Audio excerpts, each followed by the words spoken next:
بسم الله والصلاة والسلام على رسول الله وعلى آله ومن والاه. تم عقد الملتقى السادس للعلماء بعون الله وتوفيقه بناء على العروض التقديمية والتقييمات والمشاورات. اتفق المشاركون الأجلاء على نقط تالية.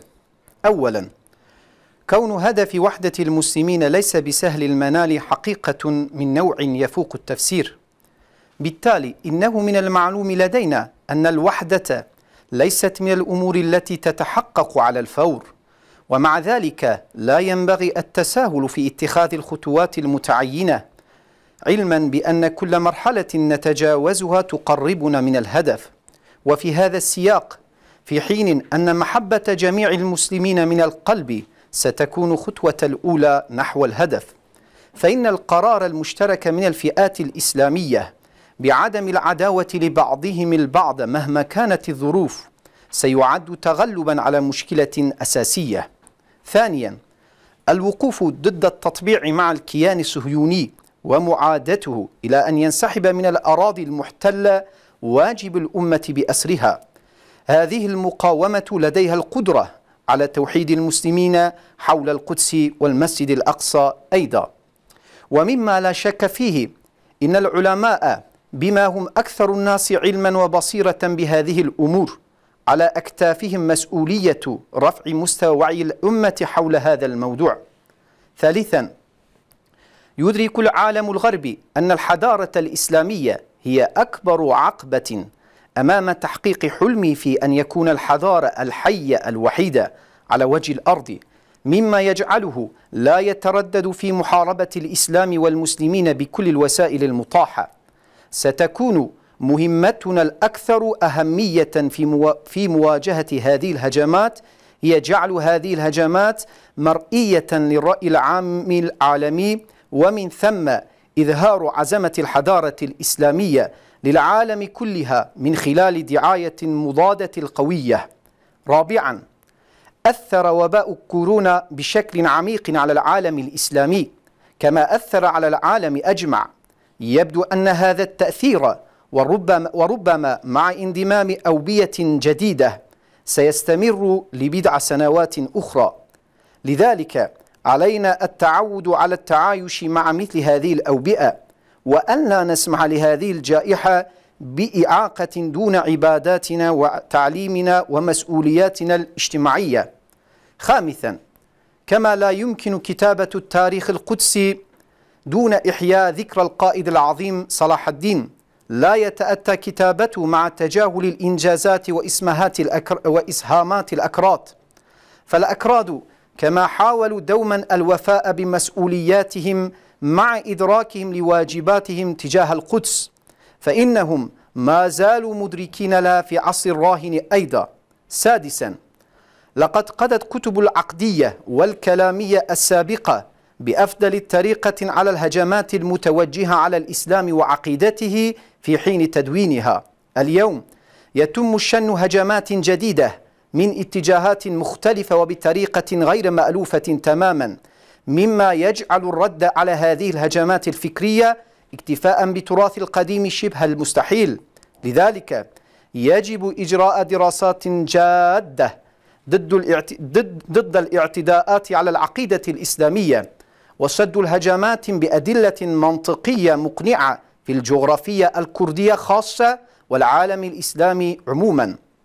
سابعا، تتطلب المسؤولية الدينية الدفاع عن حقوق كل ذي حق. في يومنا هذا الأكراد محرومون من العديد من حقوقهم الإنسانية، ولا شك أن الدفاع عن هذه الحقوق وبذل الجهد اللازم لاستعادتها واجب ديني وإنساني. سابعا، بينما يفتح التشتت والخلاف الباب أمام كل أنواع الشر، تفتح الوحدة والتدامن أيضا أبواب الخير العظيم. وبهذا المعنى فإن دور العلماء بالنسبة للأكراد لا يمكن الاستهانة به للوصول بالأكراد إلى نقطة يمكن فيها حل نزاعاتهم الداخلية من خلال التحاور. ولا شك أن أصحاب السلطة والقادة مسؤولية كبيرة لتفعيل دور العلماء هذا. تاسعا، لقد ساهم الأكراد بصفتهم عضوا مهما في الأمة الإسلامية في الحضارة الإسلامية وثقافتها عبر التاريخ. مئات العلماء من ابن صلاح إلى ابن أثير، ومن الآمدي إلى ابن التيمية، ومن أحمد نعيم بابان زادة إلى أستاذ سعيد النرسي حملوا راية العلم، وما زالوا أمثالهم يواصلون حملها بإذن الله تعالى. والسلام عليكم ورحمة الله وبركاته.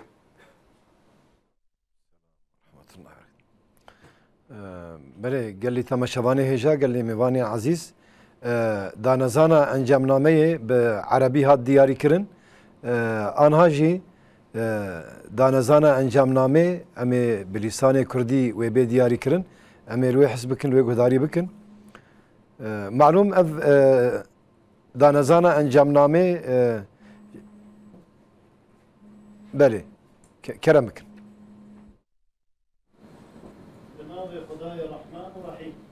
حمد رب عالم رأيه صلاة و سلام لسر رهبر إنسانيته پیغمبر ما حضرت محمد لآل و أصحاب ويبه مبعون آلیکاری خدا هفدیتنا عالم آششان پک آنی دپی پیشکشی نرخاندن و شیورینان بشدار مین عزیز لسر خال و خصوص لجیر مطابق بونه آرمانجا یکیتیا مسلمانان نه مقصده که حسانه او یک نه حوجه یگوتنه جلو دما ام بحثا یکیتی و اتحاد مسلمانا دکن ام دزانن کو و او آرمانج تاولو زو بزو پیک نه لیدوی اویا جگاوین کو و دوی ریده بین آویتن را نبن آستنگ لورا هر قناغا دوی ریده پیک هاتی اوی ما هی بهتر نیزی مقصده بکه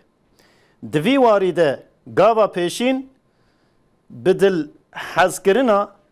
حز کرنا مسلمان آیه شرط و مرج چه دبن بلا ببن اهل و جماعت مسلمانان قرار و بریار بدن که و گله بری هف ندن دوی ریده چه تشت هبه اوی قوناغه که پر گرینگا پیک هاتی به وظیفه و پیویا همی امته که لدج نورمال بونا بی اسرائیل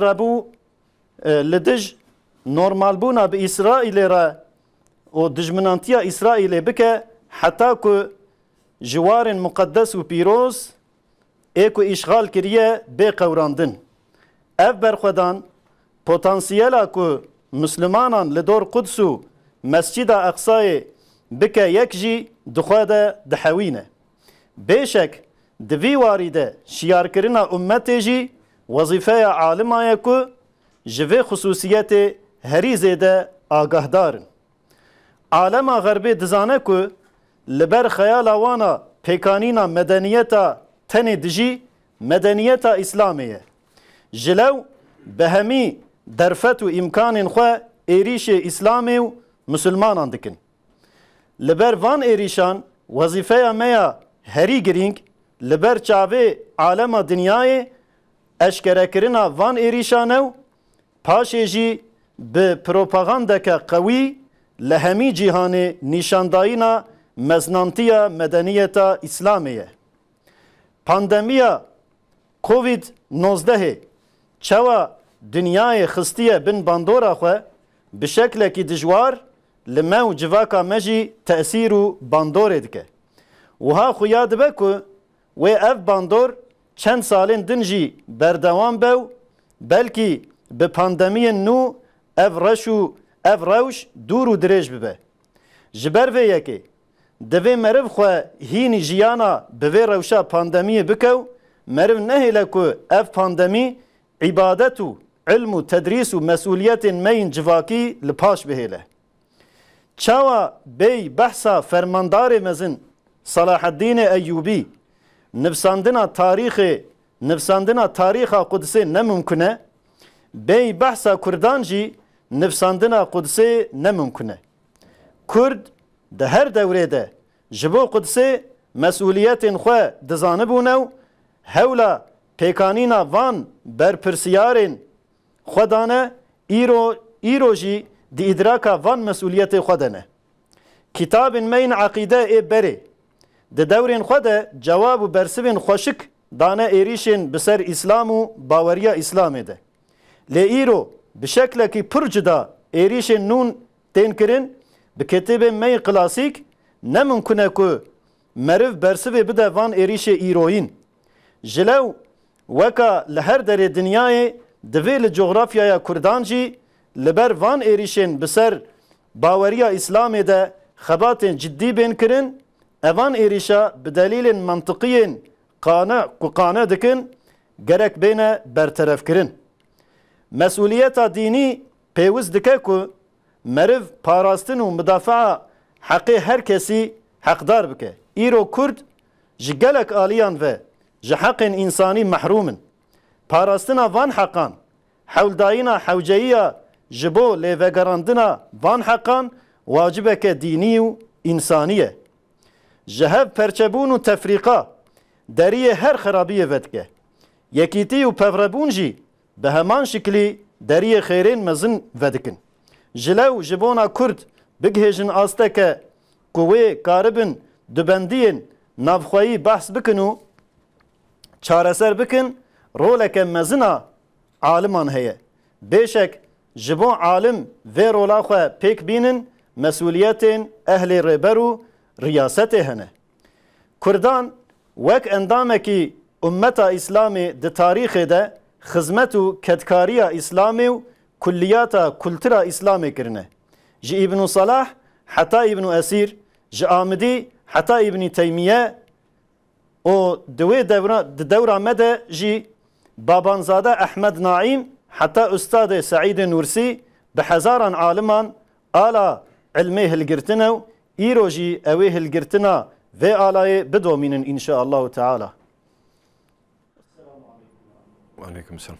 Bele danezana encamnameyê bi zimanê Erebî û Kurdî hat diyarî kirin. Ana jî bi zimanê Tirkî wê bê diyarî kirin. Em ê tev hevrê lê guhdarî bikin inşallah. Şeytanirracim. Bismillahirrahmanirrahim. Elhamdülillahi Rabbil alemin. Vessalatu vesselamu ala Resulina Muhammedin ve ala alihi ve sahbihi ecma'in. Rabbimizin yardım ve tevfikiyle alimler buluşmasının 6.sını gerçekleştirdik. Yapılan sunum, değerlendirme ve istişareler sonucunda saygıdeğer katılımcılarımız aşağıdaki hususlarda mutabık kalmışlardır. 1. Müslümanların birliği gayesinin kolay bir hedef olmadığı gerçeği herkesin malumudur. Dolayısıyla Müslümanların birliği ve ittihadından bahsettiğimizde bu hedefin hemen gerçekleşmeyeceğini bilmekteyiz. Ancak bu durum o yolda atılacak adımlara engel olmamalıdır. Çünkü bu yolda aşılacak her merhale bizi hedefe daha da yaklaştıracaktır. Bu çerçevede tüm Müslümanları kalben sevmek bu yolda atılacak ilk adım olacak iken şartlar ne olursa olsun Müslüman kesimlerin birbirine düşman olmama konusunda alacakları ortak bir karar bu konuda aşılmış çok önemli bir merhale olacaktır. 2. Siyonist İsrail'le normalleşmeye karşı direnmek ve işgal ettiği mukaddes beldeleri terk edinceye kadar Siyonist İsrail ile düşmanlık tüm ümmetin görevidir. Bu direniş aynı zamanda Müslümanları Kudüs ve Mescid-i Aksa etrafında birleştirme potansiyeli de taşımaktadır. Hiç şüphesiz bu konuda ümmeti uyandırmak da bu hususların en çok farkında olan ulemanın görevidir. 3. Batı dünyası yaşayan tek medeniyet olma hayalini gerçekleştirme konusundaki en büyük engelin İslam medeniyeti olduğunu farkındadır. Bunun için de elindeki tüm imkanlarla İslam'a ve Müslümanlara saldırmaktadır. Bu saldırılar karşısındaki en önemli görevimiz bu saldırıları dünya kamuoyu nezdinde görünür kılmak ve sonra da güçlü karşı propagandalarla İslam medeniyetinin büyüklüğünü tüm dünyaya göstermek olacaktır. 4. Covid-19 salgını tüm dünyayı etkilediği gibi İslam dünyasını da derinden etkilemiştir. Öyle görünüyor ki bu etki birkaç yıl daha devam edecek ve belki yeni salgınlarla bu iş sürüp gidecektir. Dolayısıyla bu tip salgın hastalıklarla beraber yaşamaya alışmalı ve bu salgının ibadet, ilim, tedris ve sosyal sorumluluklarımızı aksatmasına müsaade etmemeliyiz. 5. Büyük komutan Selahaddin Eyyubi anılmadan nasıl ki Kudüs tarihini yazmak mümkün değilse, Kürtler anılmadan da Kudüs'ün tarihi yazılmaz. Kürtler her dönemde Kudüs'e karşı mesuliyetlerinin farkında olarak bu sorumluluklarını yerine getirmeye çalıştıkları gibi bugün de bu sorumluluklarının şuurundadırlar. 6. Geçmiş akide kitaplarımız kendi dönemlerinde İslam'a ve İslam inancına yönelen saldırılara en güzel şekilde cevap vermişlerdir. Bugün ise bambaşka yönden yeni saldırılar yapılmaktadır. Bugünkü saldırılara salt klasik metotlarla cevap vermemiz kafi değildir. Dolayısıyla tüm dünyada olduğu gibi Kürt coğrafyasında da İslam inancına yönelik saldırılara karşı ciddi çalışmalar yapılmalı ve saldırılar ikna edici mantıki delillerle savuşturulmalıdır. 7. Dini sorumluluk her hak sahibinin hakkını savunmayı gerektirmektedir. Bugün Kürtler de birçok insani hakkından mahrum bulunmaktadır. Bu hakları savunmak, bu hakların geri iadesi için gerekli çabayı göstermek dini ve insani bir vecibedir. 8. Parçalanma ve tefrika her türlü kötülüğün kapısını açarken birlik ve beraberlik de aynı şekilde büyük hayırların kapısını açmaktadır. Bu anlamda Kürtlerin iç ihtilaflarını konuşarak çözebilecekleri bir noktaya ulaşmaları için ulemanın oynayacağı rol büyüktür. Şüphesiz ulemanın bu rolünü oynayabilmesi için de riyaset ehlinin sorumluluklarını bilmektedir.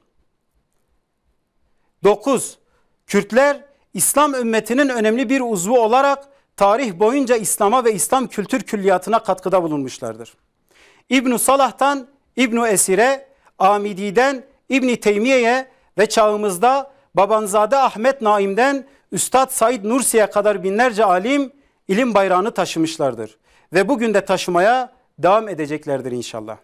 Davamızın sonu alemlerin Rabbine hamd etmektir. Esselamu aleyküm ve rahmetullahi ve berekatuhu.